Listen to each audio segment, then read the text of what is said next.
नमस्कार भावांनो. भावांनो, काल आपली मुंबई जिंकली आणि कमबॅक कसं करतात हे मुंबईकडनंच शिकायला पाहिजे. म्हणजे जेव्हा IPL सुरू झाली तसं मुंबई पहिली मॅच जिंकायला लय वेळ गेला. मी म्हटलं कवा जिंकते आता. पहिली मॅचच मुंबईची CSK सोबत. हे एवढं मोठं रायव्हलरी म्हणजे आपल्या गावातलं कसलं सरपंचाची निवडणूक असतात की नाही तसली मॅच वाटते मला. Mumbai versus CSK. दरवेळी म्हणजे एवढ्या वेळा फायनलला आल्या आणि कधी मुंबई जिंकत्या कधी CSK जिंकत्या असं झालेलं असते.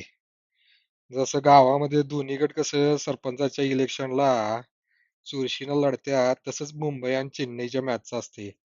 यांची फॅन बी एकदम खतराट असतात, एकदम तगडी. आमचीच टीम जिंकणार म्हणून उडत्यात सगळी. पहिल्याच मॅच मध्ये मुंबई CSK कडनं हारली राव. काय सांगायचं तुम्हाला.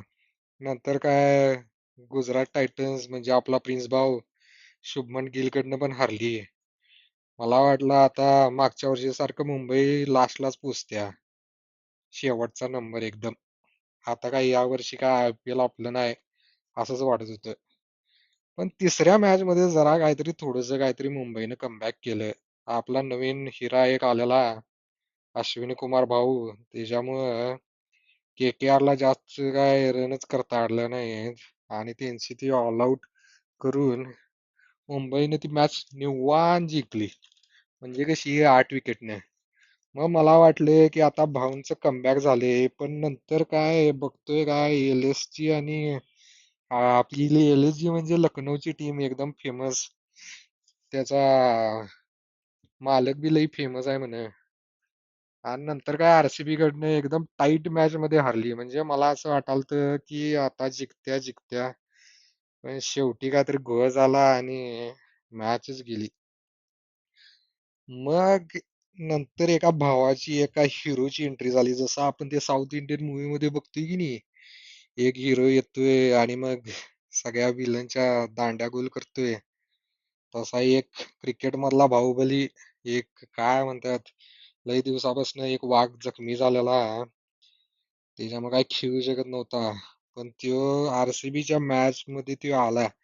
ठीक आहे RCBच्या मॅच मध्ये काय जास्त करू नाही शकला पण नंतर जेनं ती मुंबईची गाडी रुळावर आणली की नाही ते म्हणजे नाद्या बाद काम केले बघा तिने. मग मी कोणाबद्दल म्हणतोय तुम्हाला आय गेस कळलंच असेल.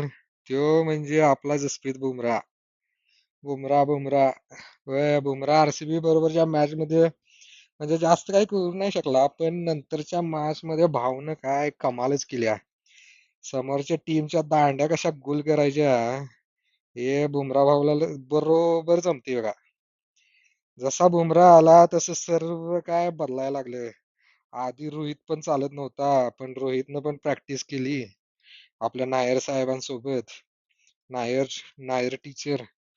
मग काय रोहित पण CSKच्या मॅच पासून तो पण चालू लागला. मग सेकंड जेव्हा CSK सोबत मॅच आली तेव्हा रोहित भाऊनी जे 70 पेक्षा पण जास्त मॅच रन्स काढलेले आहेत त्याच्यामुळं CSK ला ती निवांत मॅच आपण मुंबईकडनं जिंकलेलो आहे. सूर्या भाऊ तर काय आपला आधीपासूनच चालू होता. हे काय LSGच्या मॅच जरा ते टिळक वर्मा सोबत एक गेम झाला. तो काय फास्ट खेळत नव्हता म्हणून त्याला काय आपल्या पांड्या भाऊने बाहेर काढलेलं पण भाऊंचा म्हणजे टिळक भाऊंचा आपला इगो हर्ट झाला. मग काय नेक्स्ट मॅच मध्ये जसं जसं भाऊ आले तसं चोपून चापून खेळायला चालू केलं.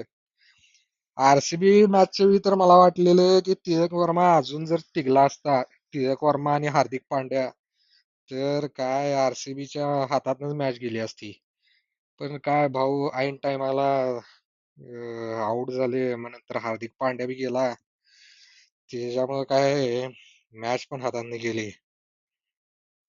पण ह्याच्यानंतर मुंबईला पण त्यांचं नवीन हिरो सापडायला लागलं. कसं आधी 5 पैकी फक्त एकच मॅच जिंकली आणि नंतर आता जिंकायला जसं चालू केलंय तसं 6च्या 6 मॅचेस जिंकून काढल्यात. कालच राजस्थान रॉयलला हरवून आल्यात. मुंबईला तसं त्यांचं नवीन हिरो पण मिळाल्या जसं करण शर्मा, रायन रिकल्टन आणि जे जुने काय म्हणतात डायमंड त्यांच्याकडे होते, जसे की दीपक चहर, ट्रेंट बोल्ट आपला, आणि आपला कप्तान भाऊ हार्दिक पांड्या, सूर्या, अशी सगळी चमकायला लागली. रोहित शर्मा तर काय त्याचा नाद्याबादच आहे. तो खेळायला लागले की असं वाटते की मी बी बॅट घेऊन खेळू शकतो आता मुंबईकडनं. पण लय फास्ट टाकतात भावा बॉल. ते काय रोहित शर्माचं स्किल आहे म्हणतात मला. पण जसं पाच मध्ये एकच जिंकलेली शेवटाला झालेली, लोक म्हणाली काय आता मुंबई काय जिंकत नाही, मागच्या वर्षी सारखे शेवटाला इत्या. पण त्याच्यानंतर जसं जिंकायला चालू केलं, पहिला तर त्यांनी दिल्लीलाच हरवलं, आणि दिल्ली पासून जसं जिंकायला चालू केलं ती विचारूच नका. मग काय आता सलग सहा जिंकून एकदम टॉप केले टॉप. म्हणजे कसं शाळेतला एक हुशार पोरगा असते की नाही ते टॉप करते, तसंच कार्यक्रम आहे ह्यो. मग टेबलाच्या शेवटाकडनं टॉप कसं करायचं हे त्यांच्याकडनं शिकायला पाहिजे. म्हणजे तुम्ही जर स्टॅट्स बघितलं, स्टॅट्स म्हणजे काय असते माहिती आहे काय, ते आधी आधी काय काय कारनामे केलेत की नाही मुंबईने. मुंबईने तर खतरनाकच कारनामे केलेत म्हणा. आयपीएल एवढ्या वेळा जिंकल्या, असं वाटायला लागले आता या वर्षीची बी आयपीएल त्यांचीच आहे. पण जेव्हा जेव्हा मुंबईनं सलग पाच किंवा पाच पेक्षा जास्त मॅच जिंकली की नाही, तेव्हा आयपीएल ची ट्रॉफी मुंबईचीच झाल्या. त्याच्यामुळे तुम्ही बघितलं की नाही, 2013, 15, 17, 2022 असं चार ट्रॉफी जिंकल्यात बघा. आता बघायला पाहिजे की यावर्षी बी जिंकतात का नाहीत. पण या सगळ्यामध्ये आपल्याला एक माणूस बघायला पाहिजे जो पडद्यामागनं काम करतोय. पण कसं असते माहिती आहे काय, आता पडद्यामागं लोक असतात ती फक्त पडद्यामागच दिसतात ना, जास्त वेळ टीव्ही वरती दिसत नाही. पण जर तुम्ही बघितला, तो पडद्यामागचा माणूस, मेन माणूस, ज्यानं मुंबईला इथं एवढं वर आणले, तो म्हणजे माहेला जयवर्धन, आपला श्रीलंकेचा. माहेला जयवर्धन कसा 2017 ला मुंबई इंडियन्सचा कोच बनला, आणि तो 2022 पर्यंत होता मुंबईपर्यंत. तर त्याने त्याच्यापर्यंत 3 कप मुंबईला जिंकून दिल्यात. पण त्याच्यानंतर मार्क बाउचर आला, पण काय फरक काय पडला नाही म्हणे. मुंबई एकदा फक्त क्वालिफाय झाली, पण नंतर काय शेवटालाच यायला लागलेली, काय जिंकतच नव्हती.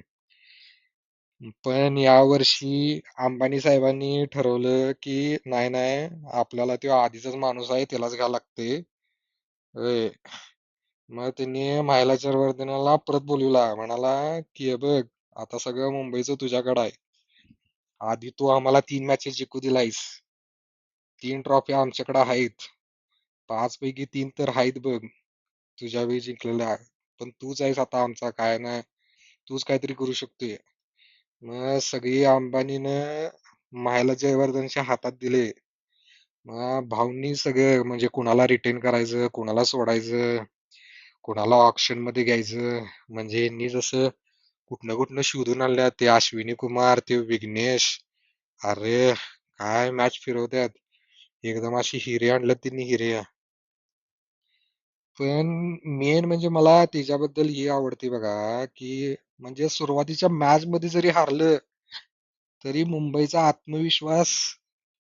आत्मविश्वास काय म्हणजे कॉन्फिडन्स असते की नाही, ते काय कमी करू देत नाही ते मायला जयवर्धने.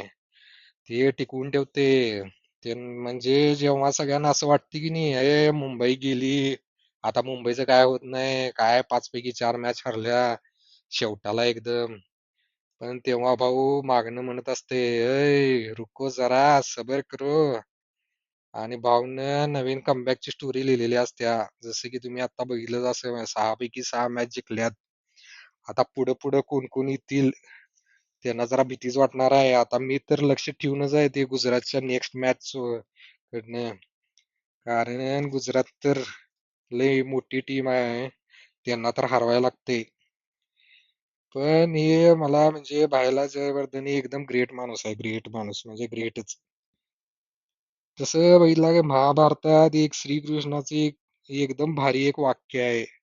ते हल्ली लय फिरत होतं, म्हणजे काय, मी बऱ्याचदा कॅब मध्ये बघत होतो की कॅबच्या बाहेर लिहिलेलं असायचं ती वाक्य. आणि म्हणजे किती डीप थॉट आहे त्या वाक्यात ते तुम्हाला कळेल. ते वाक्य म्हणजे अंत अस्ति प्रारंभ हा. त्याचं इंग्लिश मधलं ट्रान्सलेशन म्हणजे the end is new beginning. म्हणजे जेव्हा जेव्हा भावांनो तुम्हाला कधी वाटले की सर्व संपले, तुम्ही हरलाय, तर मुंबई इंडियन्सच्या या स्टोरीकडे जरा बघायचं.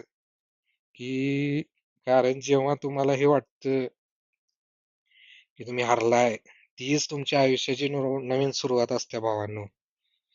आणि कसं आहे माहिती आहे काय, ह्यो माझा छोटासा व्हिडिओ, म्हणजे पहिलाच आहे व्हिडिओ माझ्या युट्यूब चॅनलचा, नवीनच काढले. बघा तुम्हाला कसं वाटते. तर नाही आवडलं तर फक्त शिव्या नका देऊ, सांगा खरं काय चेंज करायचं आहे, मी करतो नेक्स्ट टाइम. आणि ते नव संध्याकाळी येत आहे नव मग रंकाळ्यावर भेळ खायला. बघा मी वाट बघतोय सगळ्यांची.